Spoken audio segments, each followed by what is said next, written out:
Welcome back. Brian Whittle runs in this second heat of the 800 metres. He's in lane 3. Inside him, Richard Ashton and John Griffiths.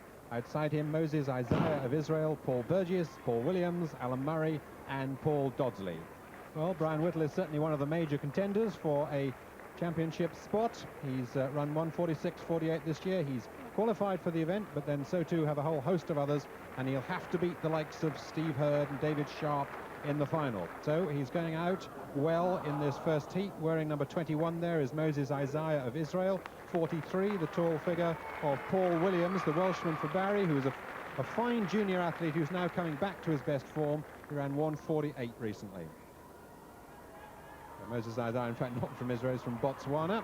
The entry sheet had that slightly wrong, so we corrected that now. 27, Alan Murray of Kinbarken on the outside. So coming up to the bell, Brian Whittle looking pretty strong, Steve.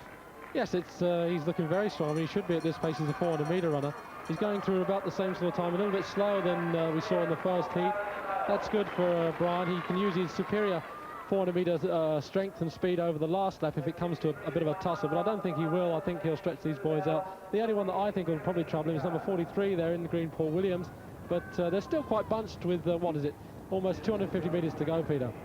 Yes, Brian Whittle looking strong, controlling the race again from the front, but I'm pleased to see that Paul Williams is coming back. He is thinning a little bit on top, but like you, Steve, he's not as old as he looks, and he's in good form. I saw him run at Cwmbran recently. He's managing to stick with Brian Whittle, and on the inside, wearing number 16 is John Griffiths in third place, easing ahead of Alan Murray. It's the winner, of course, only sure to go through. The other runners, though, looking for fast times, which will enable them to get spots in the final as well. Brian Whittle got it under control, looking round. Paul Williams running strongly to come through into second place.